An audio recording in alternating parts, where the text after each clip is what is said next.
I thought two things today, right? I knew our guys had put in a lot of good preparation. We talked about starting fast, and we couldn't ask for a better start. Kind of a couple things that we emphasized in the kicking game. It was Peyton Vining. We'd moved a corner, and he was a guy that was having a pretty good spring, pretty good fall, and then had a little soft tissue, so we pulled him out of it, and then he got cleared probably about 10 days ago, 2 weeks ago, and I called him one night talking about, because I was using him on special teams, and he was a double-digit number with Chase Hayden, and he said, "Coach, I'm the only player on your roster that's returned a touchdown kickoff return," and I said, "I'm aware of this," and we gave him his opportunity, and he capitalized. It was really fun to see a guy like that to start the season, and just his story to get to where he is awesome. And then obviously Tommy and Chase finished off the rest of that drive pretty good.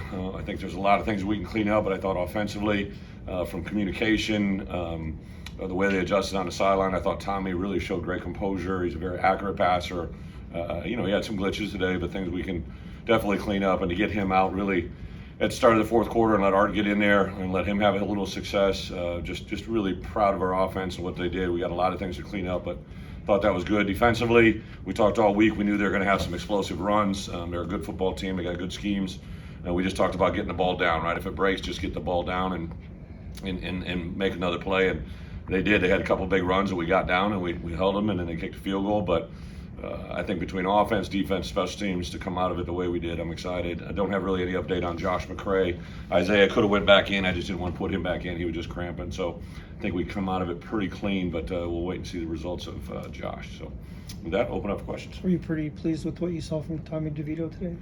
I like Tommy's demeanor. I thought he did some things that don't go in the playbook or don't go in the newspaper, right? Like just getting rid of the ball on some early downs so we didn't end up in a negative yards situation. He distributed the ball to a lot of players. I think they said 12 players caught passes today. So obviously just not locking in on one guy. I think Barry has done a tremendous job of working with Tommy, and then to really let Art come in and do that, that's worth its weight in gold. Is Tommy starting next week? Tommy start next week? You want to start a quarterback conference? I would think Tommy would start next week, yeah.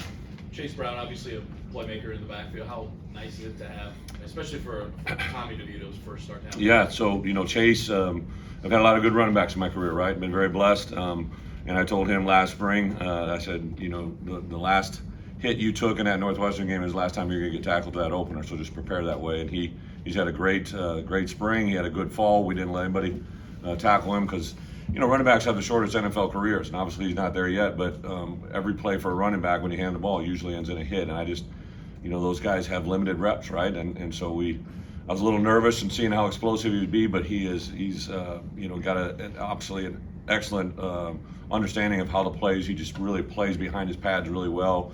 A lot of times running backs jump the gun on their keys and their reads, and he's just really patient and I think playing at a high level. And then when I saw where we were at and I saw where he was at, I said, hey, let's pull him out, turn this into a Chase Hayden and Reggie Love, because if we do lose Josh for a little bit here, kind of want to see where they're at. So I'm excited. Corey Patterson's done a great job of that room.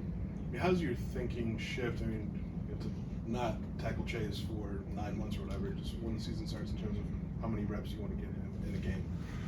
Chase Brown? Yeah. Well, I think any good running back, he's our starter. He's our what we think could be the best chance for us to win. So Barry and I have talked about projected number of carries in game, but I think that really changes by how they're playing us, right? They were doing some things early in the first half after we hit some runs that they were going to make us throw the football, right? So that kind of changes the game. Now he's got to be involved in protection or a decoy, but there's no set number, but I think we got to be smart about what we do with them. And then practice-wise, I know how to manage good running backs. It'll be fine. Bret, we knew last year Chase Brown had a pretty good year. We knew he'd be pretty good. Defense seemed to have carried over. What's the feeling that stuff carried over and you can build on that? I was really excited to see our offensive communication, right? Because we're a no-huddle team now. There's a lot of things that go into that. Barry is just extremely gifted in the way he thinks and communicates with our players. And I think that definitely showed up today with a number of guys that played. The aspect I was looking forward to is the return game, right? And obviously KOR hit a big one there. Some things we'll correct on film. And then in a punt return game, Isaiah is our best option. Cody, I know, struggled with those first two, so we're going to have to get his confidence back up to doing that. But hopefully in that phase of the game we can pick up a couple first downs per game that'll make it different to defend. What do you think of your defensive front, Brett? They were 1 of 12 on 3rd down, 0 and 1 on 4th down. It seemed like those guys really made a play. I think our back end is really playing high, right? Like obviously up front we got some good players, but I think Quan Martin is playing exceptional football. Sid as well. I was excited to see what Kendall did in his first extensive action. To be quite honest, to have the freshman come in, T. Strain, and we took Taz out at half. He had a soft tissue, and we didn't want to press the envelope there. Terrell Jennings has been a huge addition for us in the portal that we just got him literally when camp started up. So very excited to see him bring us some depth. I would say the use of the transfer portal for us today really showed up. Between the 2 guards starting for us, Tommy DeVito, Terrell Jennings was a huge acquisition. T-Raw gave us some stuff. RJ gave us some stuff inside. So, Pat Embleton, our personnel, and that crew, Jay Kaiser, the crew, they've really done a nice job for us. It seemed like Quan just cleaned up a lot of Yeah. plays today. Was that, you see him in that role, or is that just how the game? Yeah, I think Quan's a great eraser. He's probably faster than most people give him credit for. Very athletic, and Quan is extremely intelligent. He sees things very clear, reacts very quickly. He's a guy that, in my mind, the way I saw him start playing last spring to what I saw today was probably the number 1 guy that I was excited to see kind of unfold out there today, because I think he's got the ability to be a special player. Coach, do you want to see some more shots down the field, or I think anytime you can stress our defense would be good. I knew that they were going to come in and try to run it, but there were some deep balls that got thrown. We were there. Spoon came up with a nice play. We played underneath it. But for the most part, I know when we play Indiana, they're going to stress the perimeter and the vertical passing game a little bit more. for your team though? Do you want to see Tommy take some more shots? They just weren't doing it. They were playing off, right? So like a lot of times, you guys understand, like the defense dictates what they give you, right? And they had been a heavy press team, but they played off today, so it's hard to throw shot plays when they're playing over top of you that deep. What do you feel like your defense did from that Northwestern game to now to keep it going? If they didn't really fall like that? It's different players popping in, right? We had 2 new edge players in Seth and Zeke, but Alec Bryant got some reps. Gabe Backus got in there. I really like the development of our 3 inside backers. I think between C.J. Hart, Tariq Barnes, and Dark Angelo, those 3 guys are kind of 3 starters in a position that takes 2 guys, right? I think you saw actually Dylan Rosiak and Kanena get in there a little bit. Cruci got on some special teams. I couldn't be more pleased with our recruiting. And the funny part is, right, some of these guys that are playing, they were our last offers, right, for the quote-unquote recruiting experts, guys that had no other offers or had very minimal offers, but they fit what we do and what we are. And even being in this league as a defending Big Ten champ, I would take every one of these kids in our recruiting class because I think they're hits, and I'm excited to see them play out. Right, it's obviously a quick turnaround. How much changes for you guys as coaching staff? It is, but it's really not, right? So the NCAA rules allow us to have a day off. Usually we take Monday off, but all we'll do is we'll take Monday out. We'll practice on Monday, so our Monday will be like Tuesday, or Tuesday will be like Wednesday, or Wednesday will be like Thursday, and then play the game on Friday. So it's a short week in numbers, but not really in production. We'll meet tomorrow afternoon. We'll put this game behind us pretty quickly, and then we'll practice tomorrow night on Indiana prep, which will be kind of like a modified Tuesday practice. I was just asking, how much changes now that you have film? I'm sorry. How much changes for you as a coaching staff when you have game film? Yeah, it's good to put things on film.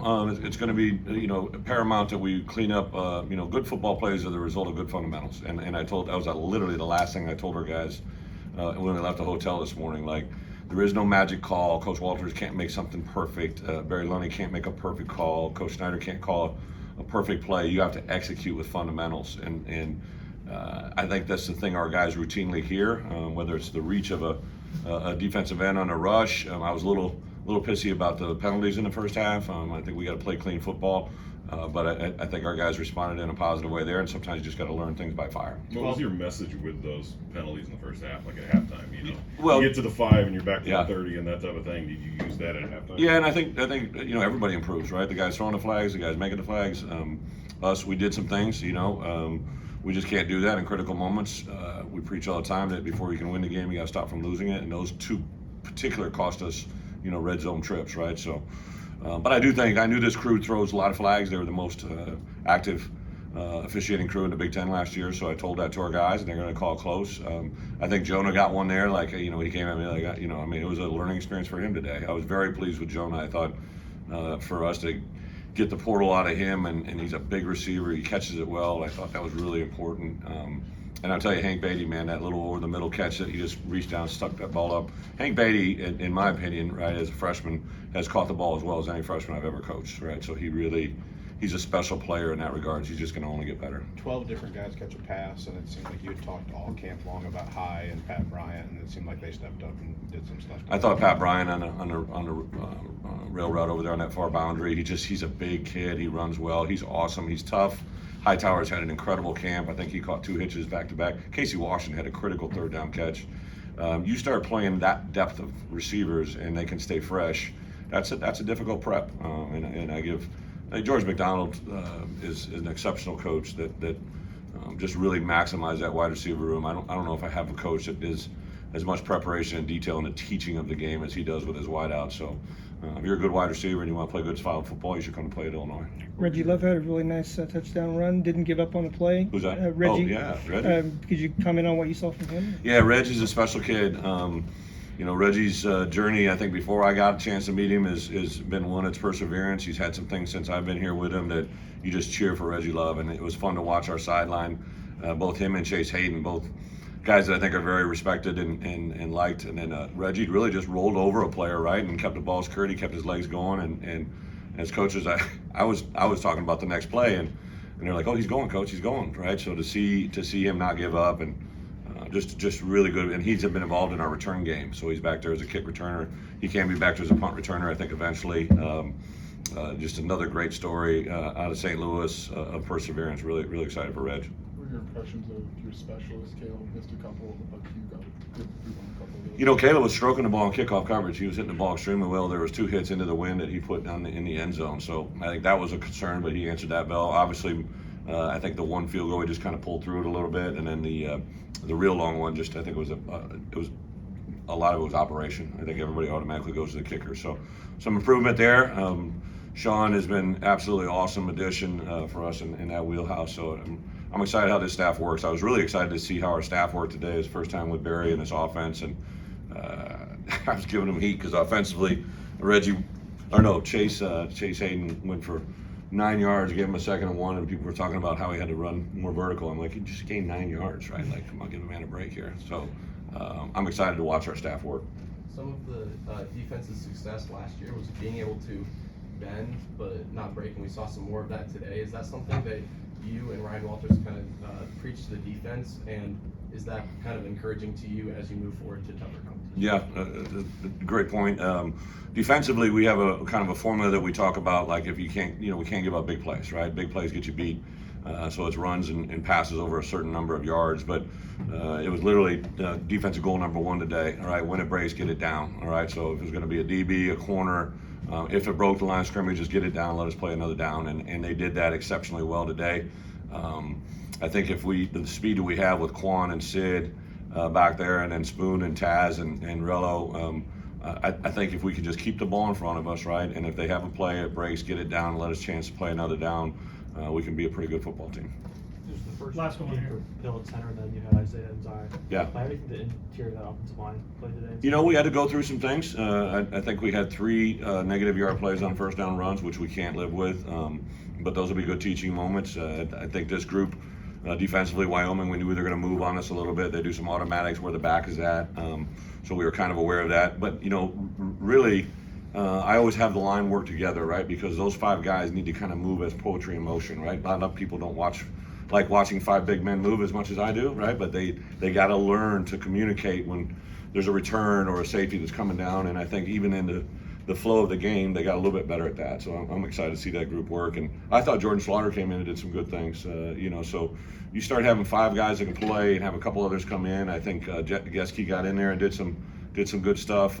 Josh did some good stuff as well. Josh Kreutz, Barlev. To get those guys in there, and Whiteneck, who's, like I said the other day, he's like a van out there, right? Like a walking van.